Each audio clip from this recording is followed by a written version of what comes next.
we bought a non-running, crash damaged Ford GT, of course, at a highly discounted rate. But once we got back down to San Diego, we found out that our frame was damaged and unrepairable. So we found a clean frame, we traded, plus some cash on top and no parts. We then installed an authentic door and carbon fiber GT2 body kit, had the chassis painted and the carbon fiber clear coated. Now we have just a couple weeks left to get this thing finished and running before its debut on the world's largest stage, the 2025 SEMA show with our partners, the WD-40 brand. Let's get started. And I wanted to let you guys know that our new Ford GT shirt is live on the website. I'm wearing it right now, and it is available in limited quantities only at throtl.com. If you guys want to wear this thing to the SEMA show or to your local Cars and Coffee, you're going to want to swoop it up quick because they're almost gone. Now, let's make sure this motor is good before we toss it in. Buying a crashed Ford GT is scary. Now, if we already know we need to completely rebuild the entire car, but the question is do we also need to rebuild the engine? This thing has been sitting since the early 2000s. This is the 5.4 liter twin cam supercharged V8 that was sitting in the engine bay of our GT when it was crashed. So does this thing need to be rebuilt? Today, we're gonna find out.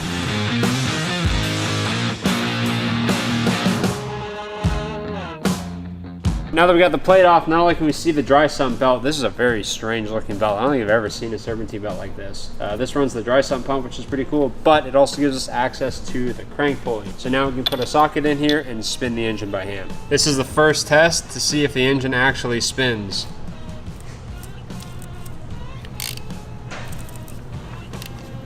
Oh yeah. Does spin. I can feel some compression already. That's good. That's a great sign. Everything's moving. The blower spins. Look at that. That's great. Dry sump pump is spinning. Everything's rotating. Nothing's bound up or locked up. It's a really good start.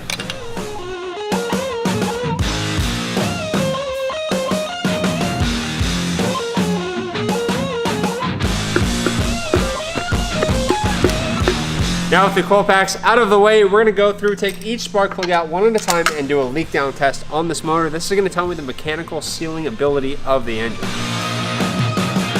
Plugs look pretty good. They're definitely old. Not crusty. Electrodes not bad. Let's get a little flashlight check in the cylinder. I can't see anything. There's a lot of carbon in there. Let's leak down test it. That's like 3 pounds of leak, 2 pounds of leak. That's really good.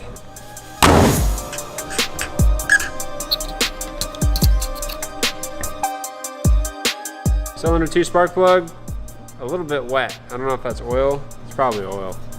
Yeah, let's leak it down.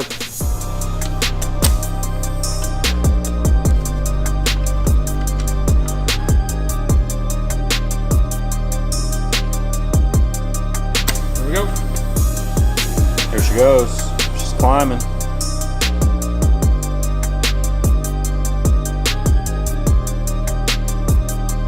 Bank 1 looks amazing. The highest leak percent we have is 5%. That is solid. That means this thing is really healthy. Let's check the other bank.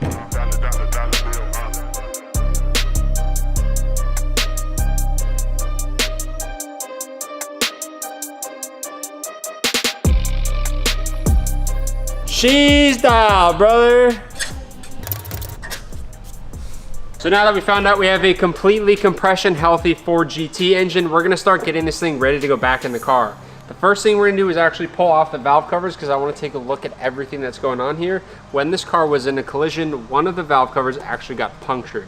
So I wanna make sure that whatever is happening underneath the valve cover is okay. If we have a really damaged cam, a bad cam cap, or something in the chains is doing weird stuff, we wanna fix that and catch it right now. So we're gonna pull that off. I'm also gonna pull the filter housing off. This engine is really cool because it's dry sump. So we have a dry sump pump here, and unlike the Ferrari, this has an externally driven dry sump. So we're gonna pull the dry sump belt off. I have a new one, we're gonna replace all this stuff.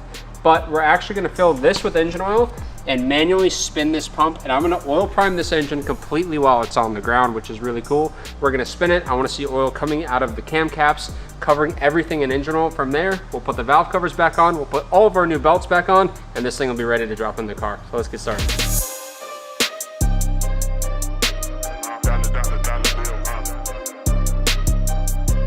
First time taking the valve cover off, everything looks really good. This is very interesting though. They use a roller cam. So the little pivot arm in there is on a roller, which is kind of cool. Really nice. I've never seen the inside of one of these engines before, so this is pretty cool.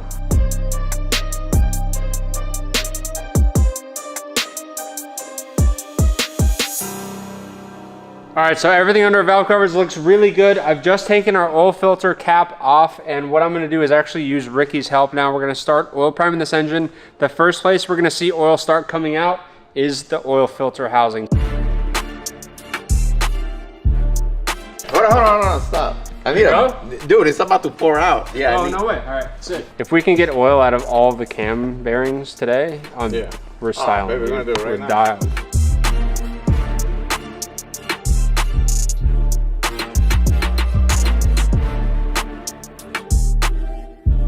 So we've got oil coming out of the lifters, which is, I'm guessing, how they lubricate the cams on these because it just shoots it. But if you can look through, which hole is it, Ricky? Right there. Yeah, so the upper chain guide's getting lubricated. That's how the chain gets lubed.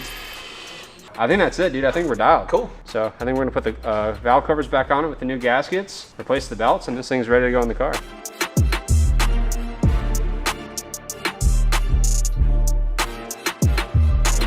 Valve covers are back on. Time to swap out these old belts.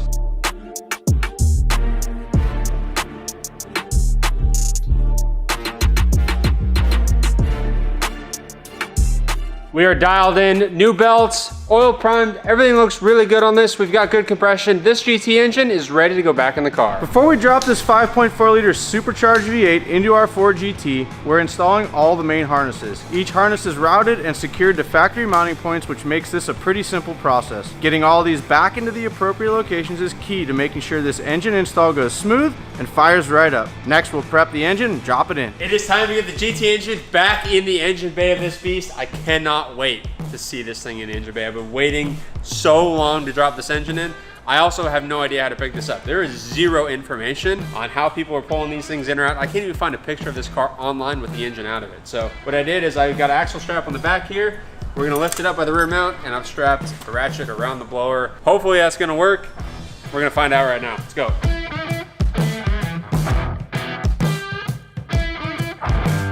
Oh, it's staying pretty flat. That's freaking sick. Yeah, hell yeah.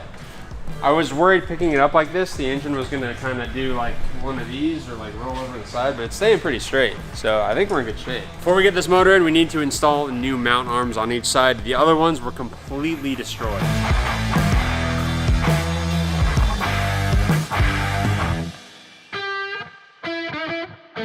So we've got our engine mount arms on. This thing is ready to go, and the problem is we can't have the lift arms in the way, so we've done this, which is lower the back half of the car on a jack to bring it down. We need to bring it up higher to get the arms under. But the thing is, the front of the GT engine is so wide because we got the dry sump, the power steering, we've got the alternator, the oil filter housing. It's really wide. It doesn't fit through this. So we need to get the entire, I'd say probably 60% of the long block over this, and then we can start coming down. So it's gonna be a blend of lowering the engine, raising the chassis, and making them come straight in. I don't know, this is probably gonna be the sketchiest engine drop-in we've ever done here, so hopefully we don't mess it up or scratch anything. Let's just make sure we lock the carabiners. I think we got it. The carabiners are locked. Oh yeah. Oh yeah. Yeah.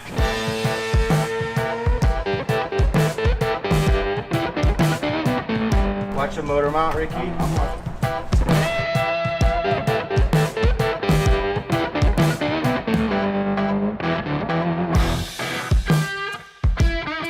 You see the flat plate? Yeah. Yes. Dang, I just gotta go forward. No, stop. Okay, go down more. That's a long ways forward. Yeah, we can go down like 2 inches right now. I think we're good. Tilt it towards the driver's side more than it is to the passenger side. I'm like my Mickey is like in the air. You're almost there. Yeah, I'm So let's do this. Let's set it on Mickey's mount. Right. And then get Ricky's But mount. watch the pulley, because the pulley is like Okay. smack against the. Okay.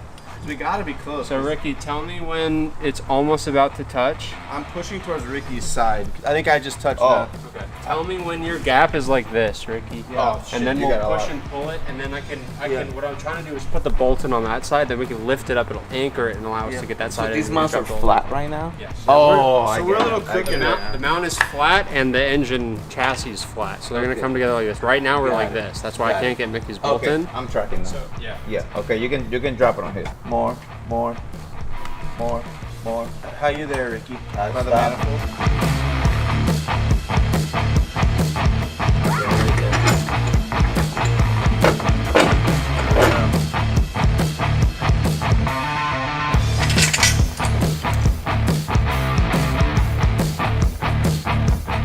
So the engine is in, we have the 2 engine mounts bolted down, and we've got the car kind of back on the rack. Sean had a really good idea of putting a jack stand right here, so that's actually perfect. So now we're gonna put a jack under the transaxle, lift it up, and get the transmission mount on. The transmission mount on this car is really weird because it's that. The world's largest transmission mount. So it hangs from the top between the 2 shock towers and cradles it like this. It's not like a normal mount where it's underneath holding, it's literally hanging. So we gotta put this back in, figure out what this looks like, and then the engine will be officially in.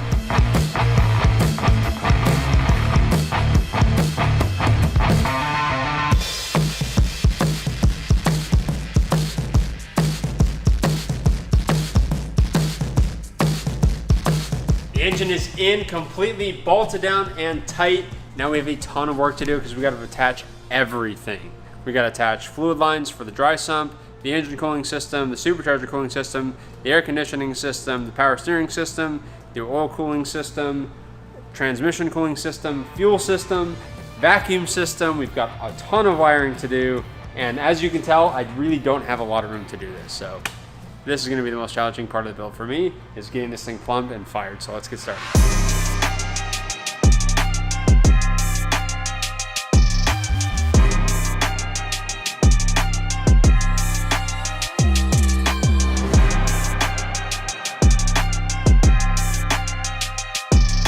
I've got almost all of the fluid lines completely done, so now it's time to start hanging reservoirs. We're gonna start on this corner, get our ECU in, get our coolant overflow tanks on, and then we're gonna tackle the dry sump tank.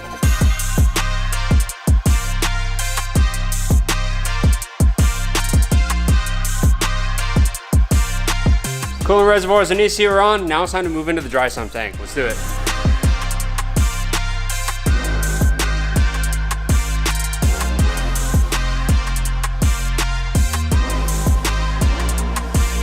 All our fluid reservoirs are installed. Now it's time to add oil in case these boys try and start this thing. It's got oil in it, so let's fill it up. Yay, oil! Feeling good, dude? Look at this. We're almost there. We got reservoirs, everything's populated, cooling systems are completely done. They haven't even seen the front yet. No, they haven't. All the work that's been done in the front, we haven't filmed any of it. So the front was a spaghetti mess, which I was working on while Quinn was doing all this back here. We've got AC up there, we've got power steering, we've got battery. Battery trays in, basically done up front. So we're close. There's a lot of things that still need to be done in the interior in order to get this thing fired, but we're gonna start cranking on that next.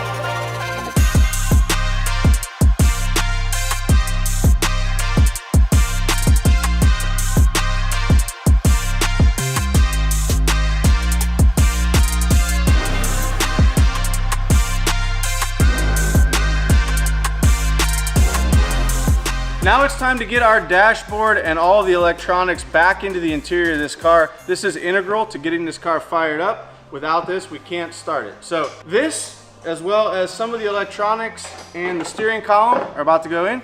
So let's get started.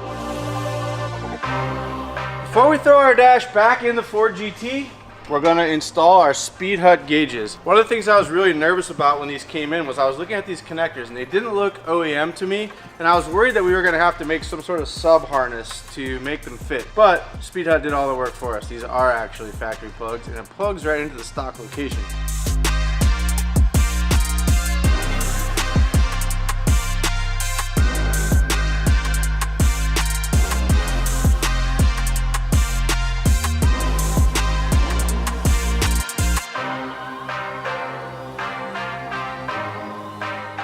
All right, Gregos and I got a lot done.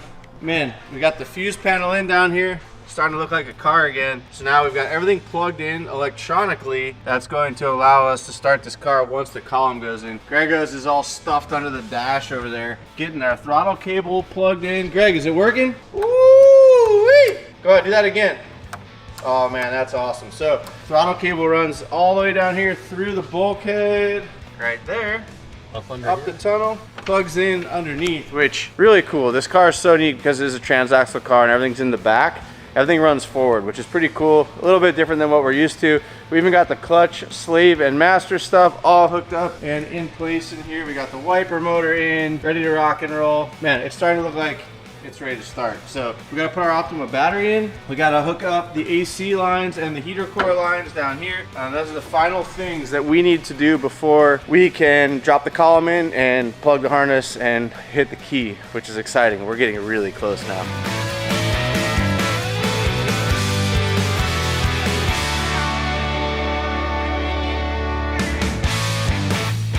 All right, we've got the steering wheel in place and hooked up to the rack. Looks pretty good in there.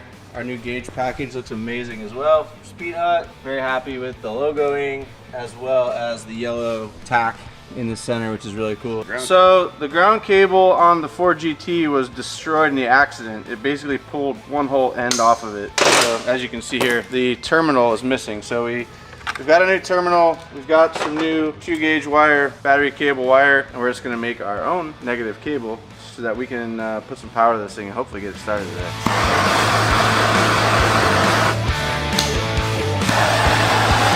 That might be a little high. This is a real teamwork event here. Yeah, you gotta have a team to build a negative. You understand that there is a process to this. I just learned that we're only allowed to do so much a day for content for you folks. The quota, you got to hit the quota. Well, this is the quota for the day. This is the last line item that our boss Evan has allowed us to do today. That's not true. You got to fire it up. That's the quota. Let's get this thing started. It's only 1:30. I can't go home yet.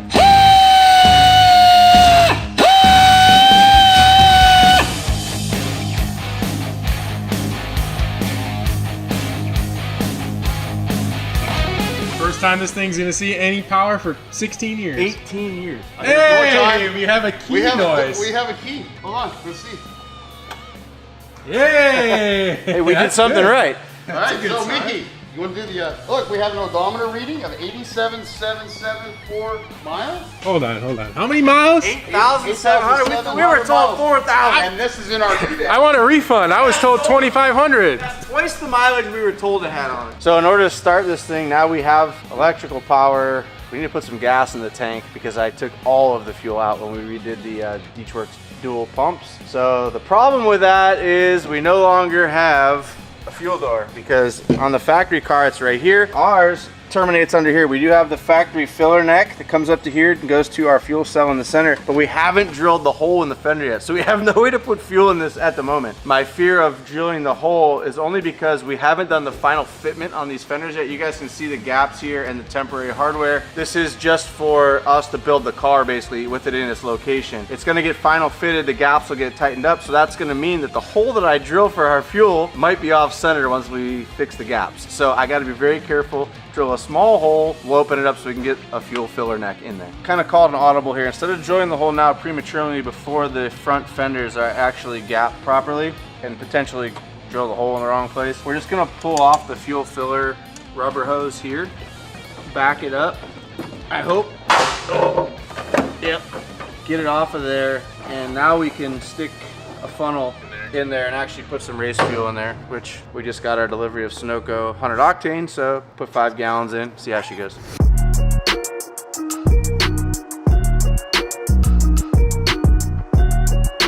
Key on 2. Let's see if the fuel pump turns on. That's the first step. first step. And All right, if anybody sees anything, please say the word to key off.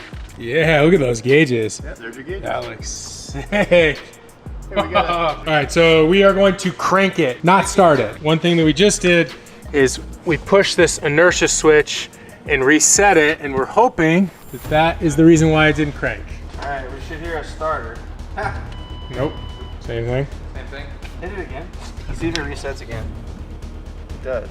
That's weird. We've all been out here. We even got Rick out here trying to figure out why this thing won't crank over, and we're testing the relays. All the fuses are good. The relays are working. We got multimeters out. And Rick, what'd you just find? Where was that at?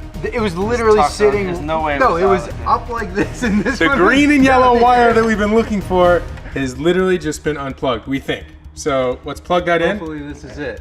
We can put the relay back in. Put now. the relay back in. 100% was it, because I think what happened was earlier I was trying to figure out where this plugged in, and I think this must have been under something because I saw something like this doesn't go. It must go to the. I thought it went to the hood release here. Yeah. Because I removed all that, but Greg just put that in here just to dummy it. Yeah, yeah. So it's not that. That's so That's funny. what I thought it was. Your And key this is- off, right? Yeah, keys out. Okay, so Plug her in. Hopefully- All right, let's wait for Greg here. Yeah. I think he left. Hey, you're not gonna believe this. What? Look at your phone, or can't you? This was unplugged. look at the color of the wires. Is that the yellow with the green tracer? Yeah. It cranks over, right? We haven't done it tried it yet. We figured you better be on with us. So we're gonna crank it. Braden, you're gonna crank it. Yep, got key Okay. in. Put key on 2. 1, 2. Okay, and then there's a push switch, so hold on a second. There's the push. How long are we on crank for? 3-4 seconds? Something like that? Like 3, 2, 1. Yeah! All right, so that's good. We got no spark plugs, but it is now cranking. All right. All right, moment of truth. Now that we sorted out the starter issue, which was a silly mistake or oversight, which is, it happens. We are putting in the plugs. So fresh new set of Motorcraft plugs, and once these are in, we're gonna give it power again. See if we can't crank this thing over for our first start. All right, we've got new spark plugs. We've got coil packs plugged in. Now the last thing, we had the fuel injectors all unplugged, so we're gonna go ahead and plug these in right now. All right, fuel injectors are in. We've got power, we've got a starter. We don't know if we have fuel yet. So just fire it. If it starts, let it run for 4, 5, 6 seconds, and just key off, please.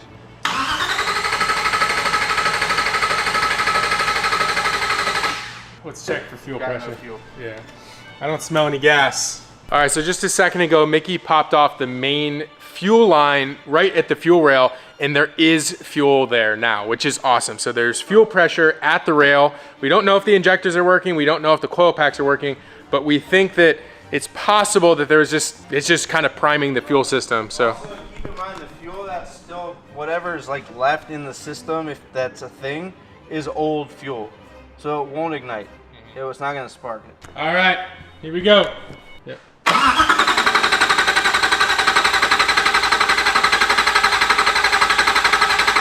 Oh! Hold on a sec, hold on. Yeah, but I think maybe it's the cat too. It's shooting some shit up. All right, hold on, we are getting pretty close here. Mickey, it's also only one side that I'm seeing. I think only one bang's fire. Yeah, let me check the spark plugs. Hold this. All right, go ahead. Yeah, that's working. All right, go ahead. Yeah, we're good. Yeah, we got spark. That's a good sign.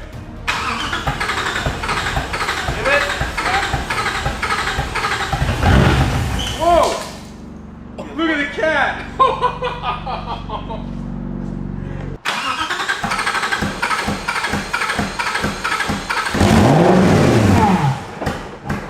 All right, so one other thing that we're gonna be checking that we've done on previous builds is sometimes the injectors kind of fall asleep, and even when you give them voltage, they don't click over. So I've got a battery here, and I'm going to test the 2 leads on the injectors, and it should click, basically indicating that the injector is going to fire.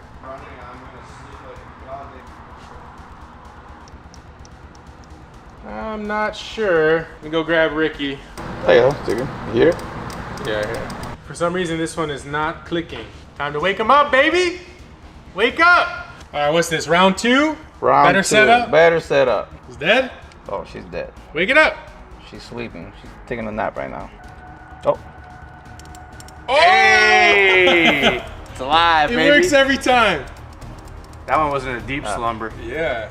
So I'm gonna do every single injector because they all been napping for a while. We're gonna wake them all up because this is throttle time, baby! Throttle party! Let's go! This thing is gonna fire right up once Ricky finishes. Oh! Look at the difference. Oh yeah, she's ready. Let's go! That's the Hey, keys! baby! All 16! Let's go! It is now the moment of truth. You got the keys, Mickey, you're doing the honors. Yeah, we got fuel, we got injectors now. We've got a custom exhaust system. What is this? Here we go! 3, 2, 1.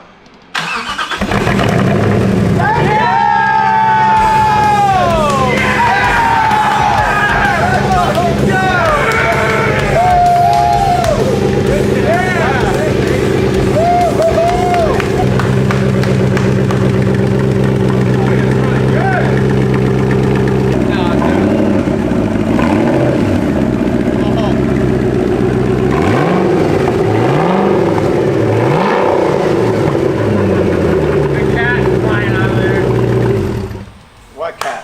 Let's go. Oh, 18 years. Man, that's amazing. The RB was cool, the Jay-Z was cool, the Freak was cool. This is insane. Like, A lot of work to do, but man, that's a good sign. now it's time to make this thing insane.